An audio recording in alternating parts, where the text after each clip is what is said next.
తెలంగాణ ఉద్యమంలో పార్టిసిపేట్ చేసింది, జాగృతి అని తిరిగింది, బతుకమ్మ నెత్తినెత్తుకుంది, ఉమెన్ కోసం పోరాడింది, బీసీల రిజర్వేషన్ కోసం కంట చోష లేకుండా వెంబడబడింది. ఇలాంటి ఆవిడ్ని బయటే పంపిస్తే బీఆర్ఎస్లో ఉన్న ఎమ్మెల్యేలు అందరూ ఒకవేళ కల్వకుంట్ల కవితనే పార్టీ పెడితే దాంట్లోకి వెళ్తారు. అపోజిషన్ స్టేటస్లో బీఆర్ఎస్ పోయి కవిత కూర్చోవాల్సిన స్టేజ్కి వస్తుంది. కబడ్దార్, ఈ సిచ్యువేషన్ అందరూ చూస్తున్నారు. వార్నింగ్ ఇవ్వట్లేదు ఎవరు, ఓటర్ నాడి చెప్తున్నారు. ప్రతి ఒక్కళ్ళు అనుకుంటారు గుడ్ న్యూస్ చెప్పాయా, బ్యాడ్ న్యూస్ చెప్పొద్దు అని కేసీఆర్ గారు అంటారని. ఇదే జరిగిన బ్యాడ్ న్యూస్. జనాలు అనుకుంటున్నారు వాళ్ళ పార్టీలో ఇది గుడ్ న్యూస్, ఆవిడ సస్పెండ్ చేయడం అని. ఇది జరిగిన అతిపెద్ద బ్యాడ్. 7వ తారీఖు వచ్చే గ్రహణానికి ఇంపాక్ట్ ముందు తర్వాత ఉంటుందని అంత రాష్ట్రం అంతా మొత్తుకుంటే ఇదా ఇంపాక్ట్ జరిగింది కేసీఆర్ కుటుంబానికి అని అందరూ చూస్తున్నారు.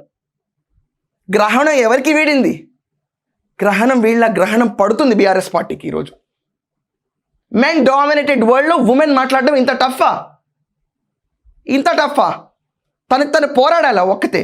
ఈరోజు కవిత ఒక్కతే నుంచుని పోరాడి పార్టీని స్థాపించి గెలవగలిగితే ఈ చరిత్రని తురిపేసే మగాడు అనేవాడు ఎవడు పుట్టకపోవుండొచ్చు.